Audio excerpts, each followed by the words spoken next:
어떻게 네가 우리한테 이럴 수가 있냐?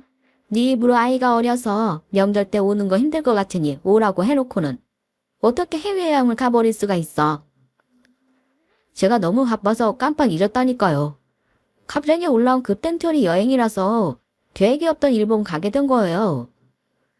너 저번에도 갔을 때도 집에 못 들어오게 하고 공원에서 기다리라고 하지 않았냐?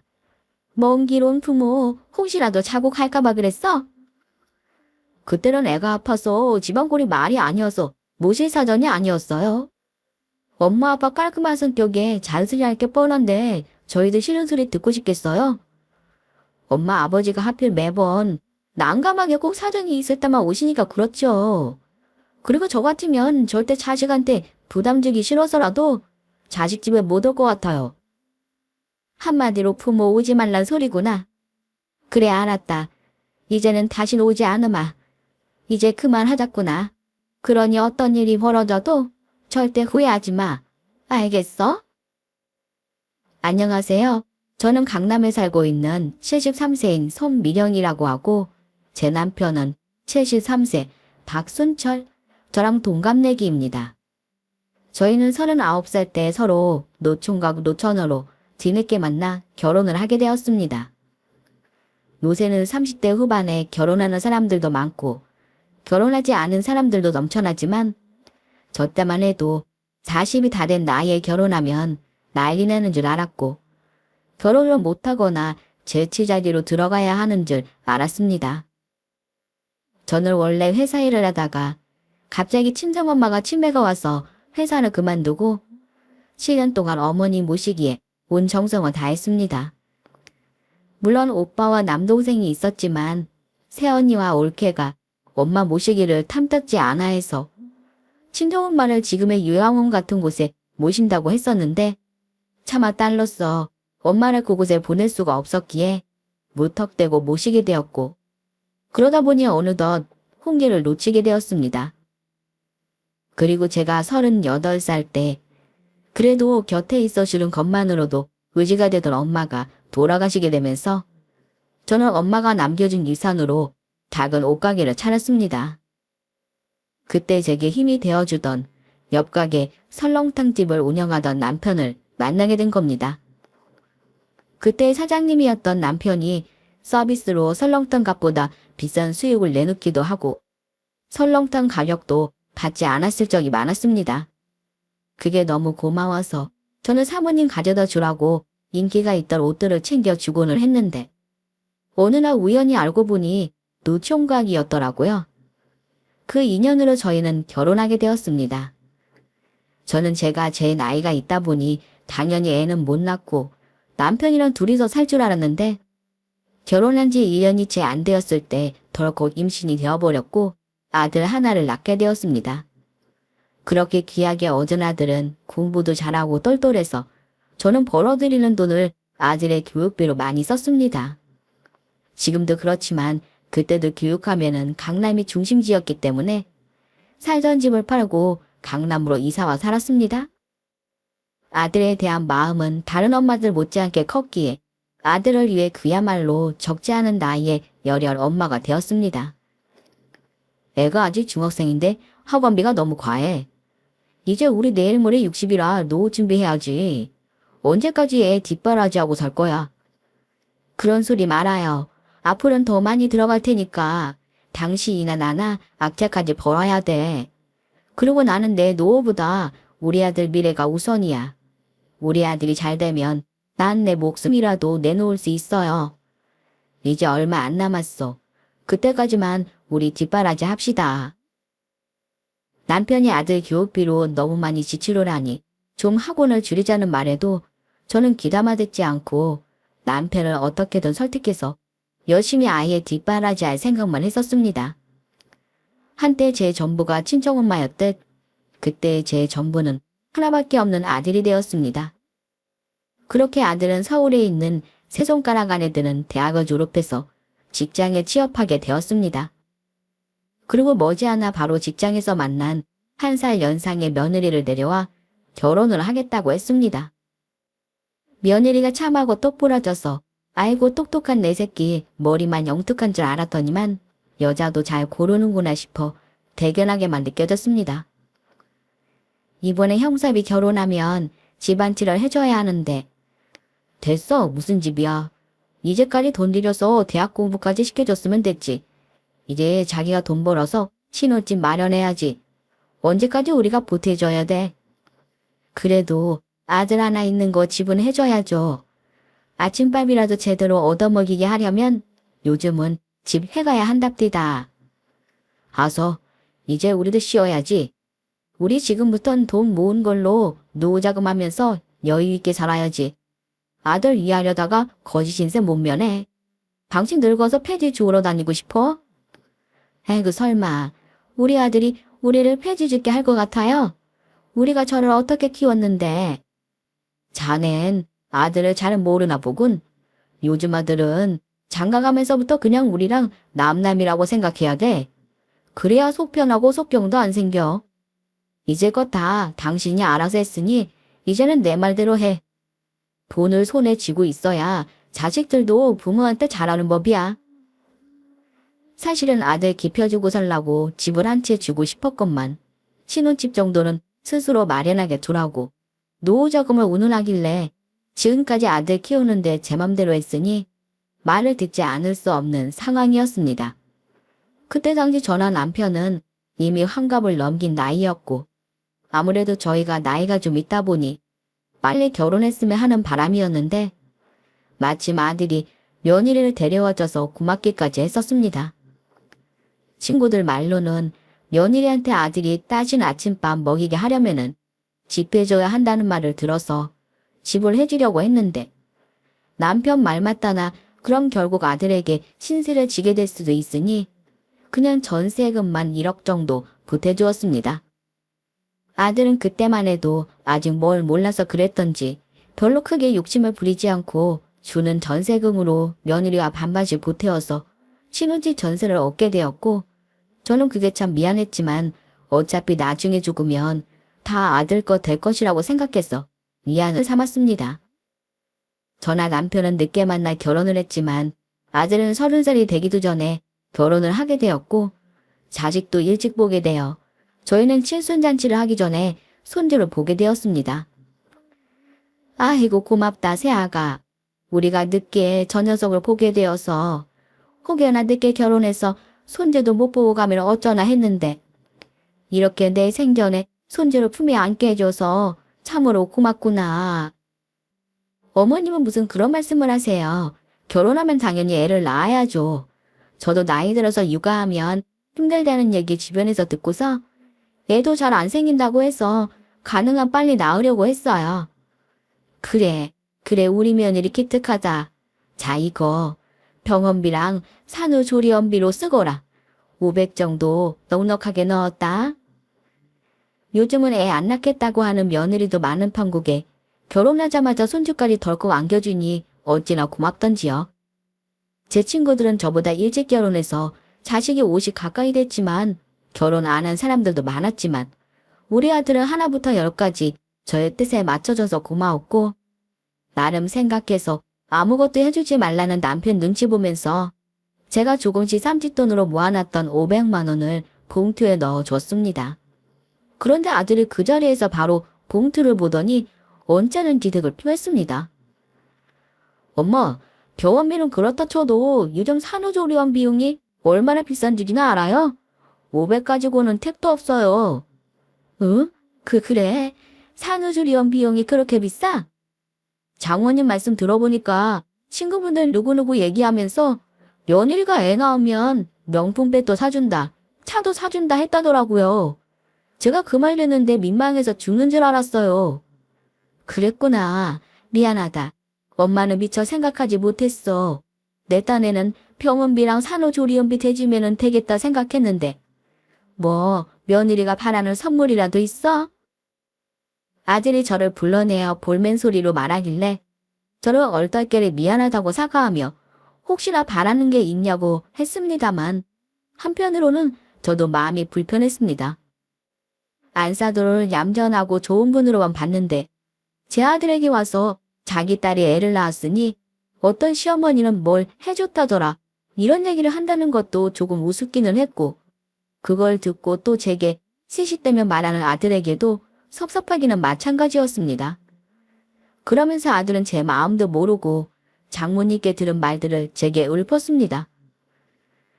애도 이제 생겼는데 언제까지나 남의 집 전전할 수는 없는 것 같아요. 옛날만 해도 남자가 집을 해오고 여자고 혼수를 해온다는데 저나 지은이나 공평하게 반반씩 전셋집하고 혼수까지 같이 했잖아요. 지은이 친구들은 다들 자가로 사는데 애까지 있으면서 전세로 사니까 제가 되게 미안해지더라고요. 네 장모님이 너한테 그렇게 얘기하더냐? 아니요. 이건 제 생각이에요. 절대 제가 아는 아들의 머릿속에서 나올 얘기가 아니었습니다. 아들은 아니라고 했어도 이건 필시 장모님이나 며느리의 불만이 분명하다 여겨졌습니다. 저도 모르게 목소리가 날카로워졌지만 아들 또한 물러서지 않은 채 제게 눈 똑바로 뜨고 할 말 했습니다. 이참에 엄마가 집을 좀 해주셨으면 좋겠어요. 엄마가 보태신 전세 자금은 돌려드릴게요. 지금 엄마 아버지가 사는 집 강남 쪽이라 저희 직장에서도 가깝고 나중에 애 태어나면 학군지라서 교육하기에도 좋아요. 그 집 저희가 들어가서 살게요. 아, 이 말이 하고 싶었구나. 저는 단박에 알아챘습니다. 지금 사는 집은 강남이긴 하지만 낡은 아파트였고 그치만 꽤 집값이 나가는 집이었습니다. 항상 제일 먼저 가격이 많이 오르는 집값을 주도하는 지역이어서 어찌 보면 그 집 한 채가 저희에게 있는 가장 값진 재산이었습니다. 그 재산을 아들은 대놓고 달라 하는 것이었습니다. 그럼 엄마 아빠는 어쩌고 어디 가서 살아? 시골에 아버지가 할아버지한테 물려받으신 집 한 채 있으시잖아요. 어차피 노후에 거기서 사시려고 집 한 채 마련해 두신 거 아니에요? 한평생 이곳에서 살았는데 거기가 어디라고 사니? 네 아버지한테 고향집이기는 하자만 지방은 노인들이 살기 좋지 못해. 좋은 병원도 서울에 다 모여있고. 무슨 소리를 하시는 거예요? 나이 들면 보통 공기 좋고 물 맑은 곳에 가서 사시는 게 맘 편하죠. 산도 있고 마당 있는 텃밭에서 채소 키우시면서 많이들 사시는데 왜 이렇게 엄마 아빠는 별나요? 뭐 365일 병원에 드나들 거예요? 속으로 지 장모님 장인 어른한테 그런 소리 해봐라 요놈아. 어떤 말 나오나 이 말이 하고 싶었습니다. 사실 집값 때문에 그렇지 요새는 다들 젊은 사람들이나 나이 든 사람들이나 서울 살고 싶어 하는 것은 매한가지라 생각합니다. 제 친구들만 하더라도 요새 서울 살면서 공원 조성도 잘 되어 있고 읽는 샘결도 다 어른들 운동하기 좋게 다져놓으니 굳이 시골까지 안 가도 충분히 경관을 누리면서 살 수 있었습니다. 그렇지만 아들은 저희에게 시골로 가라고 하고 있었습니다. 저희가 살던 집을 차지하기 위해서 말입니다. 비록 크고 비싼 집은 못 해줬어도 하나밖에 없는 아들 남부럽지 않을 만큼 귀욕적으로 지원해 주었다고 생각했는데 아들은 여태껏 자기가 누렸던 것은 까맣게 잊고 있었나 봅니다. 일단 네 아버지랑 한번 의논해보마. 가게도 아직 있고 나나 네 아버지나 한 동네에서 오래 살았기에 움직이기가 쉽지가 않아. 어차피 가게는 아버지도 연세 드시면서 정리할 생각이라 하셨어요. 웬만하면 제 부탁 들어주세요. 제가 엄마 아버지 섭섭지 않게 더 노력할게요. 저는 아들에게 서운한 거 투성이었지만 마지막 엄마 아버지 섭섭지 않게 노력한다는 말에 아들을 믿고 싶은 마음이기는 했습니다. 집에 돌아가서 남편에게 좋은 말로 말하니 차라리 남편은 그 집을 팔고 다른 지역으로 가면 아들이나 저희나 두 채의 집을 살 수 있을 거라 해서 그걸 팔자 했지만 아들은 그 집을 팔면 다시는 강남으로 입성 못할 거라며 자식을 위해서 꼭 강남에서 교육시키고 싶다고 부탁을 했습니다. 저도 교육열 많은 애미였던지라 자식의 심정을 이해 못하는 바는 아니었습니다. 강남은 교육의 본건이라 다름이 없었고 다 공부하고자 하는 학생들만 모인 곳이었기에 아들은 다른 것의 유혹에 휩쓸리지 않은 채 오로지 공부만 할 수 있었습니다. 아들 스스로가 좋은 곳에서 좋은 교육을 받고 자란 것을 알았으니 손주에게도 자기가 누린 것을 똑같이 배우게 해주고 싶다는 그 심정을 저는 충분히 100번, 10,000번 이해했습니다. 그냥 우리 아들에게 이 집 주고 물려받은 집으로 갑시다. 그게 무슨 소리야? 가게도 여기 있는 판국에 그 시골까지 가서 뭐 먹고 살라고? 어차피 아버님께서 남겨주신 집이라 당신 역시 쉽게 그 집 못 팔았잖아요. 그러느니 차라리 우리가 가서 살고 강남집은 아들 내외 줍시다. 어허, 이 사람이 아주 아들 말에 단단히 홀렸구먼. 녀석이 강남집값 비싼 거 알고 우리한테 그 집 차지하려고 수쓴 걸 왜 몰라? 행여나 그 집 팔아서 우리 위에서 쓸까봐 선수 친 거라고. 그런 건 잘 모르겠고 그냥 회사도 가깝고 손주 교육도 잘 시키고 싶어서 그런 것 같아요. 도움은 못 줄지언정 그렇게는 할 수 있는 거잖아요. 요즘 우리 나이대 사람들 손주 위해서도 많은 거 해준다고 합디다. 금전적으로 도움을 못 줄지언정 어차피 물려줄 집 미리 물려준다 생각하면 마음 편하지 않아요. 남편은 한숨을 푹푹 쉬며 저를 한심한 듯 쳐다보았고 제가 하도 고민을 하면서 밥도 시원치 않게 먹고 잠까지 못 이루니 그 모습을 보고서는 남편 역시 생각을 하는 것 같았습니다. 그리고 얼마 있다가 아들을 부르라길래 저는 남편이 드디어 마음을 정했구나 싶어서 얼른 아버지 맘 바뀌기 전에 와라 하며 아들을 불렀고 아들은 집 준다는 소리에 전에는 사오지도 않던 한우 세트까지 사와 저희 앞에 바쳤습니다. 세상에 없던 공소나무로 아버지 앞에 무릎을 꿇으며 앉는데 남편은 쏘는숨을 지으며 말했습니다. 네 엄마한테 다 들었다. 다른 건 모르겠고 손도 공부시키고 싶어 한다는 마음에 양보하기로 했다. 지금 이 집 너한테 주마. 감사해요 아버지. 멀리 사시더라도 제가 부모님께 진짜 잘할게요. 뭐냐 그렇게 해야지. 집을 물려주든 안 주든 부모에게 잘하는 건 당연한 거다.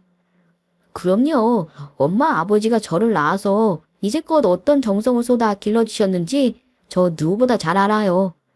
자식을 낳아보니까 더 와닿더라고요. 그래, 자식을 낳아봐야 부모 마음 안다는 말이 맞나 보구나. 그래서 말인데 이 집을 너한테 주긴 한다만 명의는 그대로 우리 것으로 두도록 하자. 그러자 아들의 몸에 찬물을 끼얹은 듯 일순간 조용해졌고 저와 아들은 짐짓 당황해하며 한동안 입을 열지 못했습니다. 남편은 더 이상 양보할 마음이 없는 것 같았습니다. 사는 집을 내주는 것만으로도 남편에게 큰 결심이었고 그것 때문에 가게까지 헐값에 처분하는 손해를 보는 데다 남편이 혈압이고 디스크고 걸어다니는 종합병원이라 주기적으로 매번 가는 병원 치료까지 포기하며 아들의 말을 들어주기 위해 살던 집을 떠나는 것이었습니다. 남편이 시아버지께 물려받은 고향집은 경상북도 쪽 작은 마을이었는데 워낙 외지기도 하고 주변에 뭐가 없어 한번 장을 보려 해도 차를 타고 나와야만 하는 곳이었습니다. 그래도 남편에게는 어린 시절을 보낸 곳이기도 하고 한평생 부모님께 농사짓고 산 터전이었기에 의미가 있는 곳이었습니다. 아들은 그런 부모의 마음과 각오도 모른 채 서운한 심정을 드러내며 명의를 줘야지 집을 물려주는 것이지 그럼 저희가 사는 의미가 없지 않냐 했지만 남편은 한사코 그 집에 대한 명의만큼은 우리가 죽기 전에는 못 물려준다. 상속세 내고서라도 그때 받아라라고 단도직입적으로 얘기를 했기에 아들은 결국 더 이상 아무 말도 못하고 집으로 돌아갔습니다. 그것 때문에 한동안 남편과 아들 사이에 냉전이 벌어졌지만 어쨌든 며느리가 아들을 잘 구슬렸던지 일단 저희 집에 들어와서 살기로 했고 보니까 살던 집 전세금을 올려달라고 아들네 사는 집주인이 말했던지 아들로서는 선택의 여지 없이 명의와 상관없이 들어와 살 수밖에 없었습니다. 정든 강남집을 떠나는 순간 왠지 모르게 울컥 감정이 솟았고 아들의 교육을 위해서 이 집에 처음 이사 온 것들이 떠오르면서 앞으로 손주 또한 아들만큼 잘 되기를 바라며 장장 6시간 동안 움직여 시골집으로 이사하게 되었습니다. 집 명의를 안 줘서 그런지 아들은 전세금을 우리에게 돌려주지 않았고 그걸로 아마 집 공사를 하려는데 요새 유행하는 예쁜 인테리어로 단장하고 들어간다 해서 저희가 나가자마자 업자를 불러 인테리어 논의를 하고 공사를 했습니다. 시골에 도착하니 확실히 한적하니 공기부터 달랐습니다. 고향 땅에 간만에 온 남편은 처음에는 답답하고 불편하자며 어디 사냐고 저보다 더 걱정을 했지만 막상 오고서는 옛날 어린 시절 때를 회상하는 듯 텃밭에서 채소도 가꾸고 좋아하는 듯 했습니다. 확실히 모든 게 빠르게 돌아가고 변화하는 도시와는 다르게 시간이 흐르는 것 같았습니다. 저희도 가게 일하면서 살았던지라 항상 바쁘게 움직이며 일하고 손님 맞고 그러다 보면 하루가 지나 있고 매일 바쁜 나날들을 보냈지만 시골 와서는 전혀 바쁜 일이 없으니 여유 있고 하루가 더디 흘러 시간도 늘어난 느낌이 들었습니다. 서울에 있는 가게는 빨리 빠지지가 않아 헐값에 내놓으니 뜻밖에도 아들네 처갓집 부모님 내외가 인수했습니다. 장사가 되는데도 시골에 와야 해서 헐값에 내놓은 거였는데 사돈들은 그 값도 아까운 듯 한술 더 떴습니다. 어차피 남주느니 한 식구한테 인수하는 게 낫죠. 그런 김에 권리금 조금만 더 내려주시면 좋을 것 같은데 저희가 여유가 없어서요. 하지만 남편은 저와는 다르게 완강한 데가 있어서 죄송합니다. 아무리 한 가족이고 식구라 하더라도 그 가격에 계약한다는 사람이 허다해서 권리금을 더 내리지는 못할 것 같습니다. 정중하게 거절 의사를 비치니 뭐라 안 했는데도 안사돌 혼자 민망해하며 궁시렁궁시렁하다. 아무리 생각해도 놓치기 아까웠던 자리였던지 남편이 원하는 가격을 다 치르고 설렁탕집을 인수하게 되었습니다. 남편은 권리금을 챙긴 후 가게의 맛을 내는 비법들을 안사돈 바깥사돈에게 2달 동안 진득하게 가르쳐 주었고 그렇게 사돈 내에는 설렁탕집을 운영하게 되었는데 제법 장사가 잘 되어서 몇 달 안 되어서 곧 권리금을 회수할 것 같다 했습니다. 어쨌든 저희 부부는 모든 것을 다 떨치고 시골에 와서 마당에 개 한 마리 키우며 한가롭게 살았는데 저는 비로소 노년이 와서야 다시 행복을 찾은 것만 같았습니다. 직접 농사지은 채소에 구수한 된장을 풀어 두부를 넣으니 그야말로 어디에도 없는 맛깔나는 찌개가 완성이 되어 있었고 굳이 다른 반찬 없어도 그 찌개 하나와 김치 한 가지로도 몇 날 며칠 질리지 않게 밥을 뚝딱 해치울 것만 같았습니다. 그런데 그렇게 이유자적하게 살던 어느 날 밤 남편이 몸이 좋질 않아 1시간에 걸쳐 그 지역에서 제일 큰 종합병원으로 가게 되었는데 디스크로 인해서 점점 더 몸에 거동이 쉽지 않을 것 같다는 의사의 소견을 듣게 되었습니다. 아무래도 가던 병원으로 가야 할 것 같아. 뭔데 괜찮겠어요? 어쩔 수 없잖아.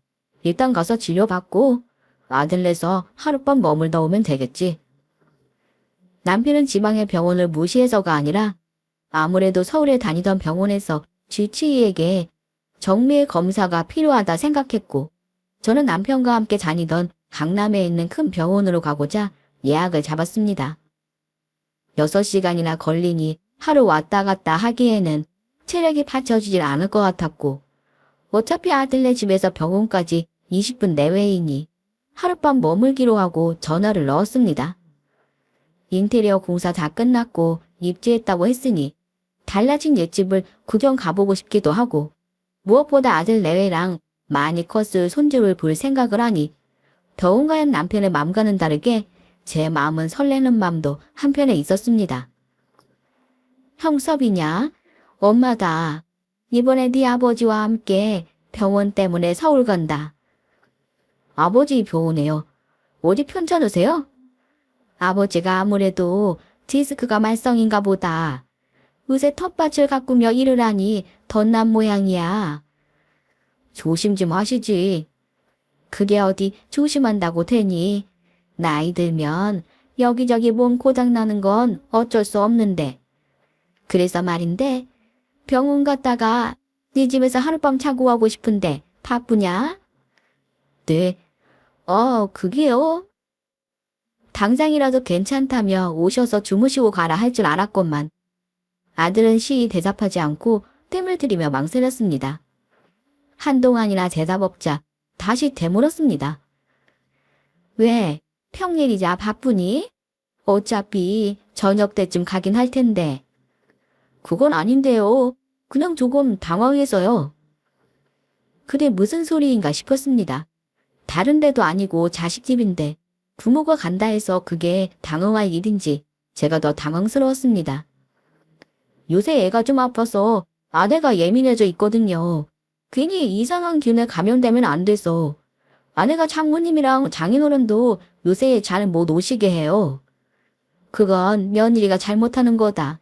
다들 깨끗하고 청결한데 뭐가 문제가 된다는 거냐. 사돈들 서운하셨겠구나.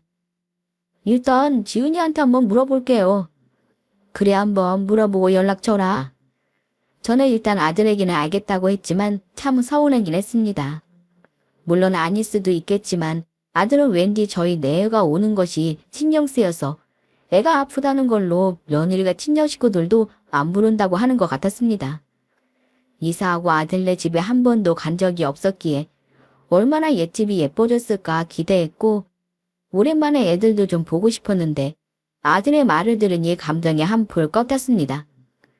먼 곳에 살기 때문에 병원 일이나 큰 행사들 빼고는 좀처럼 볼 일도 없었기에 이번에 좋은 기회라고 생각했는데 마음이 좀 그랬습니다. 남편에게 조심스럽게 아들의 말을 최대한 좋게 말했고 손주가 많이 아픈 것 같다는 말에 남편은 아들네 집에 못 간다는 서운함보다는 아픈 손주 걱정을 많이 했습니다. 남편은 매몰차 보였지만 누구보다 아들 내외와 손주를 아끼는 사람이었고 좋아하는 다른 그릇을 가지고 있는 사람이었습니다. 결국 아들이 전화를 주기 전에 남편이 먼저 전화를 걸어서 아픈 손주 잘 돌보라 했고 저희는 병원을 다녀온 후 역 앞에 모텔에 가서 하룻밤 묵었는데 그 와중에도 내심 하나뿐인 손주 걱정을 떨치지 못하겠던지 저녁 먹은 후 바로 아들에게 전화를 걸었는데 아직도 아이가 아파서 열이 안 떨어진다는 말을 듣자 조바심이 났던지 큰 병원 가서 입원하라고 병원비까지 붙여줬습니다.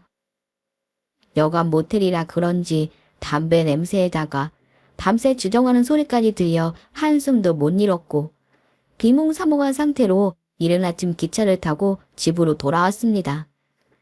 제가 쉽게 말을 했지만 정말 긴 여정이었습니다.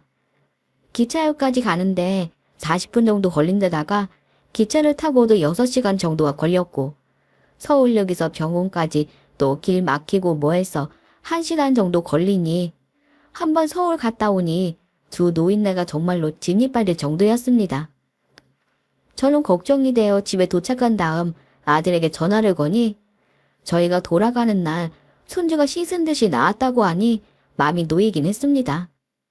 그런데 저는 어느 날 동네 친구와 전화통화를 하면서 이상한 낌새를 알아채게 되었습니다. 언니 온 날 저녁 때 언니네 아들 내외 마트에 장 보러 왔던데 그럴 리가 애가 열이 안 떨어진다고 해서 남편이 큰 병원 가라고 병원비까지 붙여줬는데 이런 말 하긴 좀 그런데 요새 젊은 사람들 부모 오는 거 싫어해서 핑계대는 경우 여럿 있다고 하더라고. 그게 무슨 소리야. 우리 아들은 그럴 애 아니야. 처음부터 그런 애가 어딨겠어. 다 자기 가정 가지면 부모들이 귀찮아지는 거지. 우리 아들도 그렇고 언니 아들도 그렇고 다 마찬가지야. 나는 진작에 받아들였어. 친하게 지냈던 동네 친구는 당연하다는 듯이 말했습니다. 제가 그럴 리가 없다며 기막혀 하자 동네 친구는 처음에는 안 믿기겠지만 믿어야지 언니도 아들네도 속 편하다 했습니다. 그거 가지고 서운해하면 암만 자식이라도 못 보고 산다며 충고까지 해주는데 만약 그게 사실이라면 속이 문드러지는 것만 같았습니다. 그래도 언니나 나는 나은 편이야. 주변에서 이런저런 얘기들을 들어보면 누구는 아들 집이 어딘지도 모른다는 사람들도 허다해. 그렇게 세상이 바뀌고 있어 언니. 세상이 빠르게 바뀌는 것은 알고 있었지만 천륜 사이가 비틀어지는 일은 없을 거라 생각했습니다.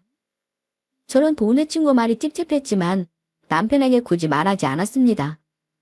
남편은 진심으로 손주를 걱정했기에 그 마음까지 상처받기를 원하질 않았습니다. 생각해보면 지금 이사한 집 말고도 돈에 집 오는 것도 그리 환영하지는 않았던 것 같습니다. 가끔 설렁탕이 먹고 싶다던 아들을 위해서 군을 낸 것을 몇 병을 담아 싣고서 아들네 집에 갔는데 아들네가 없어서 허탕칠 때도 많았고 깜빡 잊었다며 죄송하다는 말을 했는데 그때는 저도 정신이 바빴던지라 깊게 생각하지 않았습니다. 결국 끝내 한 번도 보지 못한 아들네의 전셋집이 동네 친구의 말과 맞물리면서 정말 부모가 오는 것이 싫어서 그랬을까 다시 한번 되짚어보게 되었네요. 저도 남편도 자식이 언제 오든 늘 반가웠기에 저희 오는 것을 싫어하는 아들의 마음이 이해되지 않았습니다. 그 이후에도 남편의 디스크 때문에 몇 번 더 서울에 있는 병원을 가야만 했습니다. 어차피 간 김에 이번에야말로 아들 얼굴이랑 손주 얼굴 보러 가자 싶어서 텃밭에서 키운 상추, 깻잎, 호박잎, 애호박, 고추 이런 것들을 하나같이 싸들고 갔는데 그때는 토요일이라서 그런가 전화해보니 아들은 집에 있었기에 잘 됐다 싶었습니다. 다행이다. 집에 있었구나. 마침 집에서 키운 쌈채소 가져가니 삼겹살도 추억은 사자가 구워 먹자. 엄마, 이렇게 연락도 없이 갑자기 오신다면 어떡해요? 그러자 아들이 약간 화난 듯 제게 쏘아댔고 저는 얼떨결에 말했습니다. 아니, 어차피 지금 집에 있는 거 아니냐? 어차피 병원 가까이에 있으니 전화해서 있으면 보고 가고 없으면 그냥 가려 했지. 또 괜히 미리 연락하면 부담 줄 것 같아서. 엄마, 이게 더 부담이에요. 집에 있다지만 저희도 짜놓은 계획이 있고 스케줄이 있단 말이에요. 그러냐? 엄마가 미처 몰랐구나. 그럼 여기 가져온 쌈 채소만이라도 전해주러 갈까? 시골 텃밭에서 아침에 따온 건데 무농약이라 몸에도 좋고 깨끗해. 아버지 디스크 때문에 여기저기 성치 않다면서 또 저희 집까지 어떻게 와요? 집 근처에 계시면은 잠깐 공원에 계세요. 금방 나갈게요. 그날따라 무척이나 더운 날씨였습니다.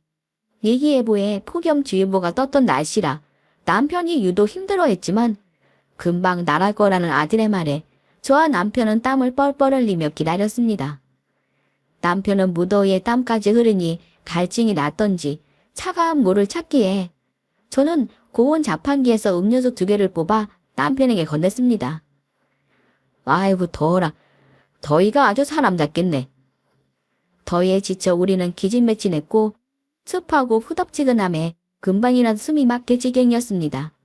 캔을 따서 몇 모금 안 마셨는데 금방 미지근해졌고 남편은 비 오듯 쏟아지는 땀에 눈을 못 뜰 지경이었습니다. 분명 그늘이 졌었는데 어느새 다시 땡볕이 되자 힘이 들었습니다. 대체 이 녀석은 언제 오는 거야? 금방 온다고 해놓고서. 전화도 안 받아요. 당신 여기 있을래요? 후딱 내가 전해주고 올게요. 일단 좀 더 기다려보자고. 바로 앞인 거 모르는 것도 아니고 전해주면 되는 건데 굳이 자기가 나온다는 거 보면 사정이 있지 않을까? 걱정되네요. 정말 바로 앞인데 혹시 사고라도 난 거 아니겠죠? 워낙 어렸을 때부터 주변을 잘 못 봐서. 아이고 말이 씨가 돼 이 사람아. 일단 그럼 저기 아무데나 시원한 곳에 들어가자고. 이러다가 더위가 사람 잡겠어. 도착하면 전화하겠지. 금방 올 것이라는 아들 말 듣고서 조금만 더 하다가 옷이 땀 범벅이 되어 젖게 되었고 갈아입을 옷이 없어 옷을 말리기 위해서라도 시원한 카페에 들어가게 되었습니다. 에어컨 바람을 쐬니 그지에 쌓여 숨통이 트이더라고요. 이미 카페에는 사람들이 꽉 차서 발 디딜 틈이 없었지만 한쪽 구석에 기다리는 한이 있더라도 나갈 순 없었습니다. 음료를 시켜서 자리가 날 때까지 모두건이 서 있는 가운데 핸드폰 시계를 보니 벌써 1시간이 지나가 있었습니다. 몇 번이나 다시 전화했는데 받지를 않아서 불안한 마음에 혹시나 싶어 며느리 전화로 걸어보니 다행히 며느리는 전화를 받았고 그야말로 황당한 말이 돌아왔습니다. 어머나, 이희가 애 재우느라 같이 잠들었나 봐요. 얼른 깨워서 보낼게요. 세상에 방금 나오기로 한 녀석이 잠들었다니 머리가 띵해져 왔습니다. 며느리는 아들이 잠들었다고 깨워서 보낸다 했고 남편의 표정은 상황을 지켜보고서 점차 어두워졌습니다. 저도 이건 아들의 잘못이라고 생각이 들었습니다. 그럴 것 같으면 아들이야말로 진작 연락을 주는 게 맞고 바로 집 앞인데 상추만 전하고 가면 될 것을 1시간이나 카페에서 돈 들이고 시간 들이고 걱정하게까지 만들었습니다. 뒤늦게 아들이 부스스한 얼굴로 나타났습니다. 죄송해요. 좀 늦었어요. 애가 아빠 가지 말라고 울고불고 붙잡아서 애 재우다가 같이 잠들다가 지금 나왔네요. 그래도 카페에 있으셔서 시원하셨죠. 물론 카페에 있었지만 손님이 많아 자리를 못 잡아 서 있는 우리들에게 아들이 할 소리는 아니었습니다. 저도 남편도 아들에게 화가 많이 나 있었기에 한 소리 하려 했으나 남편이 먼저 선수쳤습니다. 너 지금 뭐 하는 거냐? 나 무릎 아픈 거 뻔히 알면서 디스크 있는 거 알면서 부모를 땡볕에 바깥에서 1시간 동안 기다리게 만들어. 뭘 땡볕이에요. 지금 카페 시원한데 계셨잖아요. 뭐라고? 너 이 녀석아. 너 금방 나온다는 말 때문에 바깥에서 계속 있다가 지금 막 카페에 들어온 거 아니냐? 그러셨어요. 죄송해요. 이것만 가지고 가면 되죠? 아들은 검은 봉투에 한가득 담겨있는 농사지은 채소를 들었고 죄송하다고 대신 옆가리 차로 태워다 주겠다고 하는데 그래도 1시간을 기다리게 한 건 참 괘씸했습니다. 죄송하다는 자식에게 더 뭐라 할 것도 없어서 어쩔 수 없이 감정을 꼭 참고 주차되어 있는 아파트 앞으로 가는데 그때 뭔가 발견했는지 잠깐만요 하면서 다시 저희를 바깥에 세워놨습니다. 아들의 발길이 멈춘 곳은 아파트의 상가 한 정육점이었고 이번에는 진짜 금방 갔다 오겠다며 후다닥 삼겹살을 사왔는데 혹시나 아들이 쌈채소 받은 김에 집에 들러 고기라도 구워주려고 삼겹살을 사왔나 싶어 은근 기대하며 제가 물었습니다. 혹시 그거 우리랑 같이 먹을 거냐? 이거요? 아니요. 애 엄마가 쌈채소 가져오니 오늘 저녁에 삼겹살 먹는다고 사오라고 시켜서요. 저 이것만 집에다 얼른 두고 올게요. 더우니까 제가 차 에어컨 틀어놓을 테니까 거기 안에 계세요. 아들은 차문을 열어주고 에어컨을 켜놓고 후다닥 올라갔는데 그야말로 밀려오는 서운함이란 이루 말할 수 없었습니다. 남편은 어느 순간 말수가 없어졌고 입을 굳게 다문 채 집에 도착할 때까지 한마디도 안 하고 제서를 꼭 지었습니다. 남편의 마음이 느껴졌고 저 또한 이제 서운함을 넘어 배신감까지 느껴졌습니다. 더불어 그때 동네 친구가 말한 대로 저희 병원에 다녀온 그날 아들의 집 문을 두드렸을 때 우리를 집 안에 안 들이려고 애 아프다는 거짓말을 한 거라는 말이 새삼 떠올라서 더 기분이 안 좋았습니다. 아들은 번갯불에 콩튀가 먹듯 빠르게 며느리에게 고기와 쌈 야채를 전해주었고 차에 타자마자 바로 에어컨을 끄며 역으로 갔습니다. 저희 기분은 가시밭에 있는 느낌이었습니다. 눈치 없는 아들은 뭐가 그리 기분이 좋은지 집 가까이에 간 부모를 한번 들이지도 않고 역에다 모셔다 주면서 흥얼거리기까지 했습니다. 참 엄마 아버지 드릴 말씀이 있는데요. 이번 명절이 다른 해보다 좀 짧기도 하고 아무래도 애가 어려서 고생할 것 같아서 못 내려갈 것 같아요. 그래, 그럼 명절날에도 못 보는 거니? 아니요, 그건 아니고요. 그래서 집사람이랑 의논했는데 요새는 역기성 많이 한다고 하잖아요. 혹시 괜찮으시면은 이번에는 엄마 아버지가 저희 집에 와주실 수 있을까요? 죄송해요. 저는 그 말을 듣고 상당히 뜻밖이라고 생각했습니다. 오늘도 그렇고 저번에도 그렇고 예전 아들이 전세 살던 신혼집에도 그렇고 며느리도 아들도 저희들이 집에 오는 것을 싫어하는구나 생각했습니다. 그런데 이번엔 그것도 명절에 저희에게 와달라고 하니 모든 명절 음식을 다 며느리가 차릴 수 있나 싶을 정도로 생각지도 못한 것이었습니다. 그 이야기를 듣는 순간 남편과 저는 마주보며 흐뭇한 미소를 지었습니다. 그럼 그렇지 우리 아들이 어떤 아들인데 그동안 부모가 아들네 오는 것이 싫어서가 아니라 정말 무슨 사정이 있어서 그랬나 보다 이해하게 되었습니다. 게다가 저희 부부가 묻지도 않았는데도 아들은 찔렸던지 오늘 며느리나 아들이나 다 집에 있었는데도 부모님을 못 오게 할 수밖에 없었는지 부연 설명도 덧붙였습니다. 사실은 오늘 저녁 처갓집 부모님들이랑 식사하기로 되어 있어서 이미 와서 기다리고 계셨거든요. 근데 엄마 아버지가 오신다고 하면 양가 부모님 서로 불편할 것 같아서 여기까지 모셔다 드리기로 한 거예요. 그랬구나. 근데 사돈은 음식점 교육 때문에 2달 정도 만나서 많이 친해져서 그렇게 불편하거나 어렵진 않았을 텐데. 그게 제가 살짝 기침해 드린다면 그때 엄마 아버지가 가게에 처갓집 부모님들께 내렸을 때 권리금 조금 조정해달라고 부탁드렸잖아요. 근데 그거 안 해주셔서 그게 좀 남아 계신 것 같더라고요. 아들은 나름의 이유를 붙여가며 오늘 바깥에 있는 저희를 집안에 초대 못한 이유에 대해서 말을 했고, 사실 아들이 말하는 그 이유가 따고 와닿지는 않았지만 그래도 명절날 아들이 우리를 신경 쓰고 있었구나라는 것이 부딪히면서 되도록 자식 일이니 좋게 생각하려고 노력했습니다.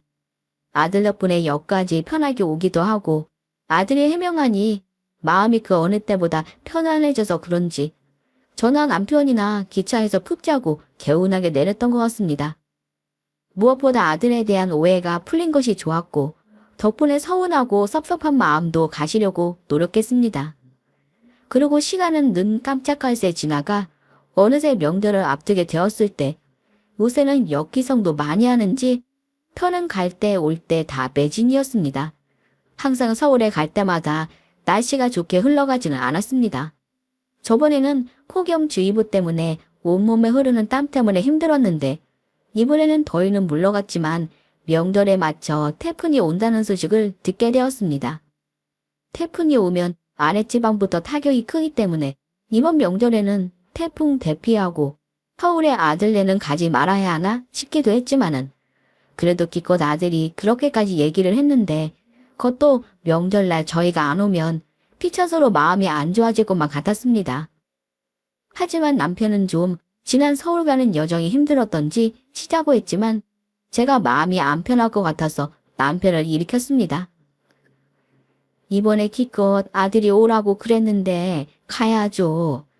가서 우리 손주 얼마나 총명하고 예쁘게 잘 크는지도 보고 싶고 우리가 살던 집 아들네가 어떻게 인테리어하고 사는지도 궁금하고 아들이 오라고 부탁까지 했는데 가봅시다. 아유, 아주 아들이라면 예나 지금이나 껌뻑 주는구만. 나도 두 손 두 발 다 들었소. 당신은 알아서 하시구려.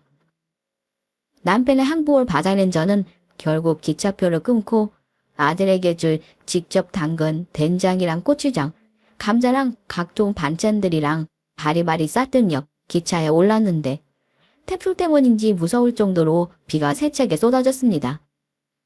한숨 푹 자야지 서울에 도착할 것 같아서 남편과 저는 눈을 붙인 후 깨났는데 서울 날씨는 아직 태풍 영향권에 들지 않았던지 날씨가 그리 나빠지진 않았습니다. 하지만 일기예보에서는 곧 이제 태풍이 북상한다고 나와 있었고 하필 명절 때 이런 일이 생기니 골치가 아팠지요. 그래서 이번 명절날 아들과 며느리와 손주까지 하룻밤 머물면서 즐거운 명절을 보내고자 나름대로의 부푼 꿈을 안고 여러 차례 교통표를 갈아타가면서 목적지에 다다른 후 내렸습니다.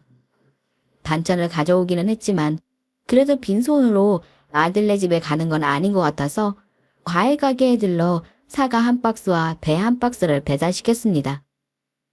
옛날에 자주 가던 단골집이라 저를 기억해서 오랜만에 반갑다고 시들고 쪼그란 사과 몇 개와 배 몇 개를 더 비닐봉지에 서비스로 넣어줬는데 이건 저희가 가져가서 먹기로 하고 가방에 따로 넣었습니다. 간만에 또 다른 고향 땅을 밟는 기분이었고 남편이 다시 시골집에 가서 반가워했던 기분이랑 같은 느낌일 거라 생각이 들었습니다. 인테리어를 문짝까지 싹 했던지 밖에 초인종도 신식이었고 문고리도 최근에 나온 세련된 모양이었기에 내심 기대감이 커진 상태에서 초인종을 눌렀는데 그런데 초인종을 계속 눌러도 아무 반응이 보이질 않았습니다. 이번에는 대체 또 뭔가 싶어 아들에게 전화를 걸었습니다. 하지만 아들은 전화를 받지 않았고 거의 10통째가 넘어갈 무렵 아들이 전화를 받았습니다. 너 대체 연락도 안 되고 어디 있는 거냐? 엄마 아버지 명절날 오라 그래서 지금 집 바로 앞에 왔는데 혹시 명절 준비 때문에 장 보러 갔냐? 명절 준비요? 맞다. 죄송해요 엄마. 저희 지금 공항이에요. 공항은 왜 가 있어? 저는 생각지도 못한 아들의 엉뚱한 말에 반문을 해댔고 남편은 귀를 쫑긋 세우며 귀를 기울였습니다. 그게요. 제가 요새 회사 일 때문에 정신이 없어서 깜빡했어요. 태풍 때문에 이번에 취소된 여행이 많아서 땡처리로 많이 나왔더라고요. 저희 애도 아직 어려서 돈 받기 전에 한번 해외에 갔다 오면 좋을 것 같아서 바로 예약했는데 엄마 아버지 생각을 까맣게 잊고 있었어요. 죄송해요. 뭐라고? 지금 너 명절날까지 우리를 문 밖에 세워두는 거냐? 그것도 네가 오래서 힘든 걸음했는데 어떻게 네가 그럴 수가 있어? 저는 아들의 말에 머리끝까지 화가 나 있는 상태였고 남편 역시 아들의 말에 기가 막히다는 듯 고개를 절레절레 저었습니다. 남편이 무리해서 아들네 가지 말라는 거, 그래도 기껏 아들이 명절 때 부모 챙기겠다고 생각해준 마음이 고마워서 무거운 것들까지 한껏 챙겨 낑낑거리며 아들네 집 앞까지 찾아왔건만 그야말로 뒤통수를 3개 얻어맞은 것만 같았습니다. 제가 뭐라고 소화되니 잔소리가 듣기 싫었던지 아들은 죄송하다는 말만 연거푸 하더니 일방적으로 전화를 끊어버렸고 괘씸한 나머지 저는 이를 갈고 다시 전화를 걸었지만 도대체 전화를 받질 않더라고요. 너무 억울하고 분통이 터져서 눈물이 날 지경이었습니다. 다른 사람도 아니고 내 아들 때문에 이렇게 마음에 깊은 상처를 얻게 될 줄은 몰랐습니다. 그러자 남편은 씩씩거리며 어딘가로 전화를 했고 얼마 지나지 않아 낯선 사람이 집 앞에 도착했습니다. 알고 보니 열쇠 수리공이더라고요. 내가 나이가 들어서 집 비번을 잃어버렸는데 이것 좀 뜯어주소. 여기 진짜 어르신 댁 맞습니까? 내가 여기서 산 지 30년이 다 됐소. 이웃 주민들한테 물어봐도 좋으니 내 말 믿고 당장 이거나 뜯어요. 남편의 말에 열쇠 수리공은 도어락을 뜯어냈고 다른 도어락을 설치한 후 남편은 집 안으로 당당하게 들어갔습니다. 저는 그래도 지인 없는 아들집인데 이렇게 열쇠 뜯고 마음대로 들어가도 되나 발을 동동 굴렀지만 남편이 어서 들어오란 호통에 얼떨결에 들어갔습니다. 근데 아들네는 진짜 삐까 번쩍하게 살고 있었습니다.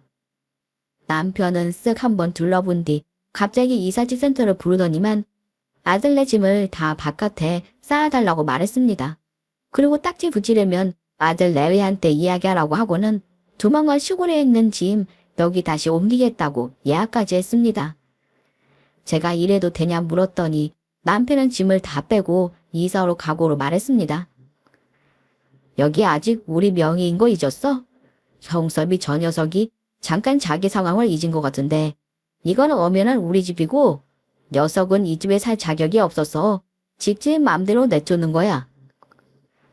남편의 일꾼들이 가구들을 내놓은 것을 보고 속이 시원하다 여기면서 앞으로 예쁘게 꾸며진 집에 우리 살림 놓고서 행복하게 살자고 말했습니다.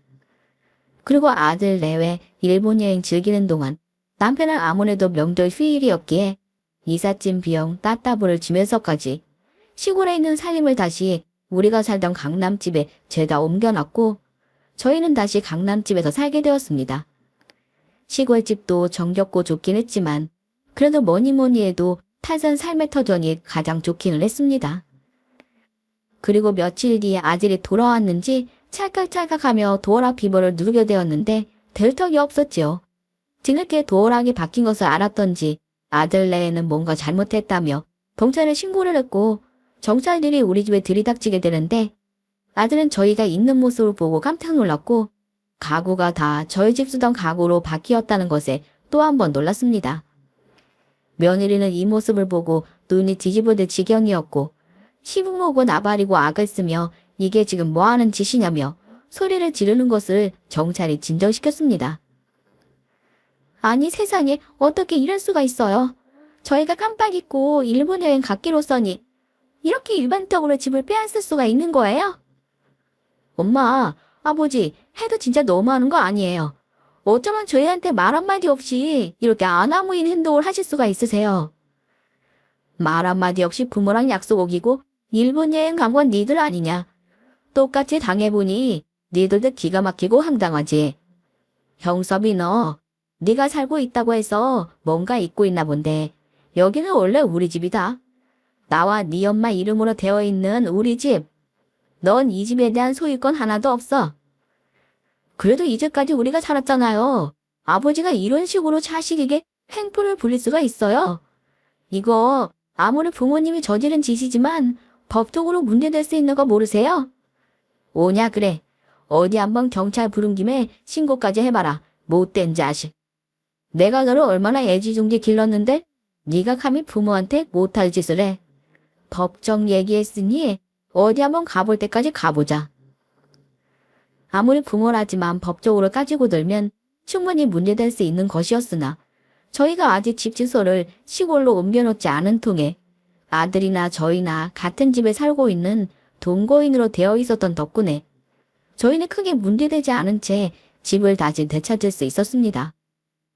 아재가 며느리는 진짜로 법적으로 문제를 삼을 생각으로 사방팔방 알아보았고 명의와는 상관없이 실제 거주하는 사람에게 권리가 있다고는 하지만 그건 사는 사람이 문제가 없을 때 경우였습니다.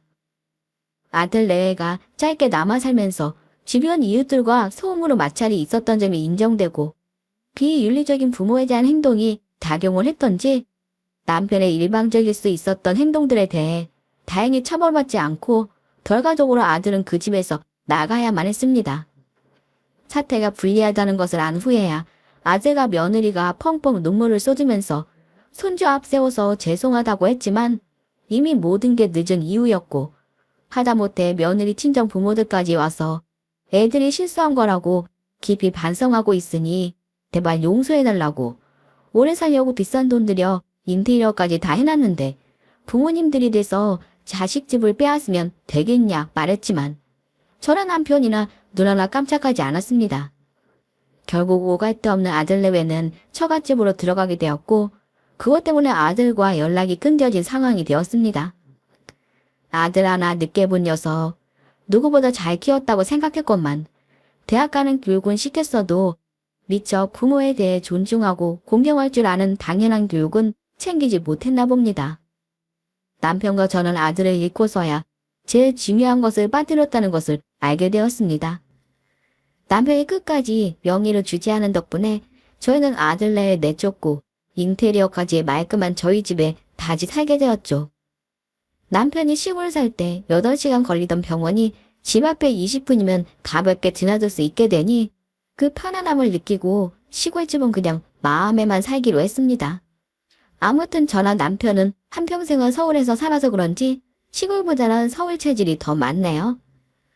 이제 곧 추석 명절입니다. 온 가족들 한자리에 모여서 행복한 시간 보내시길 바라면서 제 사연 함께 읽어주셔서 감사합니다.